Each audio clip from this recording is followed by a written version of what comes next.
Good evening and salutations, my Days of Elias fans. I want to start off with Sunny and Alex because I felt like the beginning for me was a bit rocky.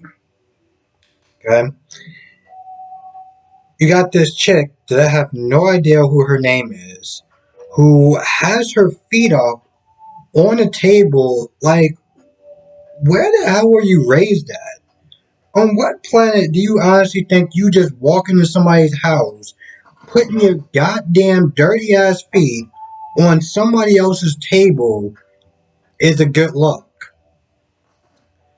So she's down there, and apparently, she drunk a lot of. She practically drunk all the coffee, which was really nice of her. Sunday goes down there like, "Yo, what's the coffee?" "Oh, I drunk it all." I'm sorry, who the hell are you? Alex comes down there. Now, I don't know who this is supposed to be funny to, who's supposed to get the sense of humor of this, but it's clearly lost on me. It's clearly lost on me,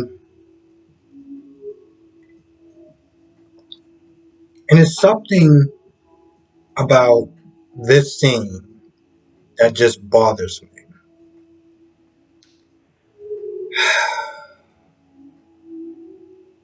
So they're talking, and you know, Sonny's like, "Are you going to sit there and introduce me to your friend?" And he says the wrong name, and she's like, "No, that's not my name. My name is Sloan. Like, how did you? Like, are you kidding me?" Like, no, no, no. Of course I know your name. You know what this chick said? It's a good thing that you're good at everything else, or other things. I sat there and I'm like, all right, so let me get this straight. So far, you just demonstrated that you had two women that seemed like they didn't give a damn about their self respect. And something about that just bothers me. Like, I wouldn't sit there and say to my core, but it just bothers me. And I know with these soap operas, oh, it's supposed to be fun and fantasy, not supposed to take it too seriously. And I get that. Okay, I'm all for the laugh, I'm all for the laughs, I'm all for the jokes and everything. But something about the fact that this chick had zero self-respect from the moment that I saw her put her dirty ass feet on somebody else's table, to her sleeping with a guy that couldn't even be bothered to remember her name, and she just gives this dude a pass because of his looks. Well, I guess we're all supposed to sit there and laugh. Oh, that's good old Alex. Like, what? God, after that train wreck happens, and she finally, oh, I actually have work, so she leaves. Sonny gets on this tirade that lasts way too long about how he shouldn't just be sleeping with people to be sleeping with them. He's using them, blah, blah, blah, blah, blah. I'm like, Sonny, no one asked for this. No one asked for what you're doing right now. I don't know what on God's name thought that you getting on this soapbox today would be a good idea. It's, you know, when I was thinking about my review yesterday and the day before, I felt like maybe I should just change my name.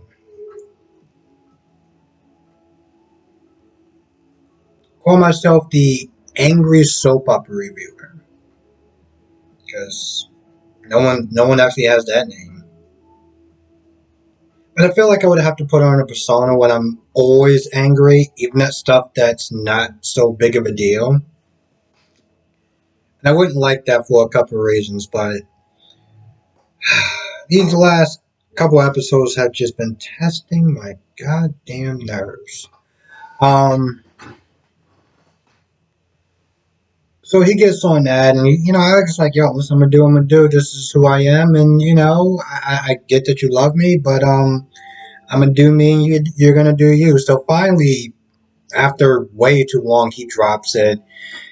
um, sees Leo on a tablet because it's the second century, 21st century, whatever, and people don't really read.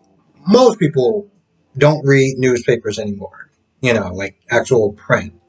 They got on the tablet, which is always really interesting to see. That's why every time I pick up a newspaper, I'm just like, what the hell is this supposed to be? Next, you're gonna sit there and bring in your VCR. Anyway, so somebody's like, oh, that's Leo. They get into a conversation about what Leo did to him, and Alex wants to break his neck at this point. And I'm like, finally, something good from whatever train wreck that is. I don't know what the writers are thinking with this character and this stupid, god awful sense of humor that they're trying to pass off. Where all I'm saying is, dude is just half naked. And, listen, I get it. Okay? I get it.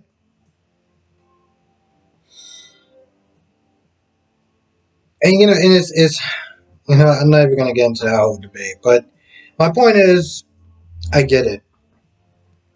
But, I mean, after a while, it's like, do you mind actually putting some goddamn clothes on this man? Just for a little bit, so this way I can kind of start to enjoy some of these scenes more with him. Because here's the thing, he's not a bad character. I actually like his character. Okay? I genuinely like his character. So I'm not, you know. I mean, I get the guy sit there and show the shirtless scenes, but it's like, all right, bro, we get it.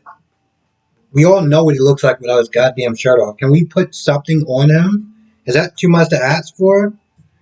Apparently it is. So they get into a conversation. They talk about some business, and Sonny is like, "Nah, I don't think it's a good idea." And he decides not to take it, and Alex like, "No, it's a good idea. Jump on it." And Sonny leaves, and Alex like, "Come on, bro, I'm just trying to help you." Just looking at that whole thing, I'm like, Victor, I know that you picked Sonny because at the time he was the only person, in the family that could run it. Like, how about we just stop playing games, okay? Boot Sonny out, get Alex in. I know he doesn't want to sit there and betray Sonny and everything like that, but you also don't want the company going under. Apparently, he did a great job as CEO before. I don't know if the hell's changed, but yeah. So we got that going on.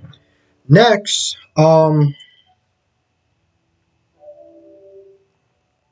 Leo's being questioned by Sean, and he's practically stonewalling and just honestly, to touch you, I'm not gonna lie, Leo was such a saving grace in this episode, and once they showed him, it got me over me being just annoyed at the first whatever those scenes were called, whatever you want to sit there and call them. And he was funny, and also tell you, he just pointed out that you didn't really have anything. He didn't have anything. He had the word of a child. He had it was circumstances in the word of a convict. Nothing to saying that children can't tell the truth or anything like that. But once you start talking about the Tooth Fairy and Clyde Weston, I mean, what do you really have? You got Jada and Chad going into the tunnels, putting on gloves. I'm just like, when did he get certified to be a CSI? Did that happen? I didn't know about that. Anyway, they find Leo's little nest of goodies and dishes and stuff like that. Sloan comes in there. Sloan's like, all right, because Sloan is a lawyer that's representing Leo. So they're about to sit there and walk out. But Jada's like, no, we're not doing any of that. And Jada is like, yo, listen, we got food and we got his DNA that's going to be on the forks and stuff like that proves that he was there, he was at the scene of the crime. And I sat there and I looked at it, I was like, okay, so all it meant is that he was What do you call that when you're squatting?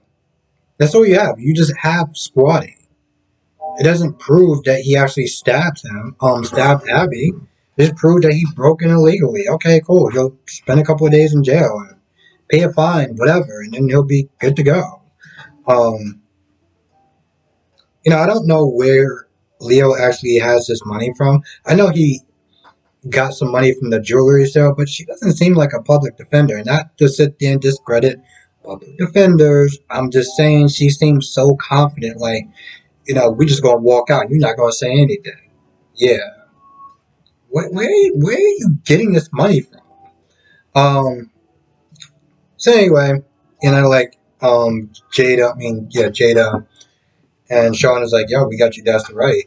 And then Leo was like, all right, I didn't do this, but I know who did. Obviously, his back is against the wall. He has to do what he has to do. He's not going down for a crime that he didn't commit. Okay, he's going to point the finger at Gwen. Chad also goes to Gwen's place. Now, Jack was there, and Jack was not there questioning. Oh, one other thing. Even Sonny was like, as much as I don't like Leo, I don't think that he did it. I really don't. But, Jack was like, yo, do you know that Leo did it? Like, would you have anything that would, do you know something that I don't about your friend that could have possibly killed Abby? And Gwen is like, no, I mean, he's a lot of things, but he's not a killer. Chad comes over there, and Chad is like, yo, listen, there was only a certain amount of people that knew about those tunnels. Now, Leo was there. How did he get there? And thinking that, Gwen sent him over there to, take care of Abby. Of course, Gwen denies it. Jack defends him, and Chad leaves. Um, he hugs him, and he hugs her, and everything like that. I'm just like, Jack, I know you're grieving, and besides, JJ, that's your only other child. So I get that he's trying to cling on to the fact that, oh, I don't think that she did it. I don't think that she sold out Leo or, told Leo to, kill Abby. But I'm like, bro, this chick, this chick didn't even know you, didn't even get to know you in the beginning. It was ready to blow up you and your daughter's life. You know what I'm saying? Like she has so, you know what I'm saying? Like it's one of those things where it's like she's capable of so much that I honestly tell you the truth, I wouldn't even put murder past it. I really would. But for some odd reason, I feel like I have this odd feeling like I don't think that she did it. I don't know who could have done it. Um, Now the evidence is pointing towards Gwen, but twists and turns and everything like that. And of course, this thing, let's just put it this way. This Abby murder is not going to be solved before they move to Peacock. So if anyone's not there thinking, oh, well, they're going to just sit there and solve it, and then we could just, no, they're going to continue it. So,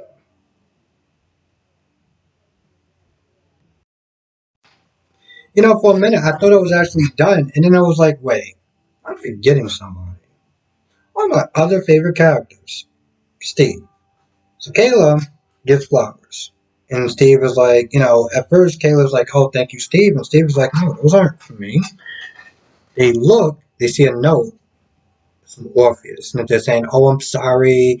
And, hopefully we can let bygones be bygones. And I'm not going to do anything to you. And after checking the flowers, like it was some sort of bomb inside, Steve was like, all right, I'm done.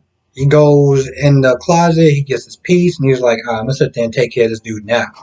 But Kayla convinces him to, not do it. Don't go to jail and ruin our life. Um, this is after Steve was like, yo, he threatened our kids. He was sitting there hanging around Marlena. This dude got to be stopped. But he drops it for now. He takes it to the hospital. They, turn on an alarm system. But after they get to the hospital, the alarm system goes off, and then You know what I mean? It goes on and then it goes back off. So Steve comes back, he got his weapon drawn, and he opens the door, and it's Stephanie. And somebody did sit there and say that Stephanie was going to be joining the show. I also heard that Carrie was supposed to be coming to the show. I don't know if it's true or not, but that's what I heard. I gotta sit there and watch that promo clip. I mean, it's not even a promo clip, but it's like something with some actress. So I'm pretty sure it's Carrie, unless Sloane is going to be the new character. You know, the chick that has clearly no self-respect. Um.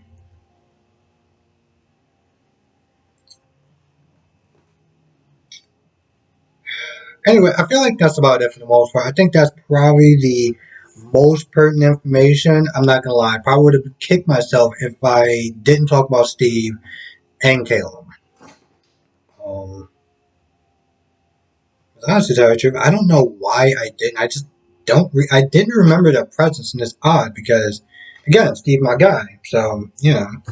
Anyway, with that being said, I'm gonna go. I want to thank you for watching. Be safe, and I will see everyone in the next video.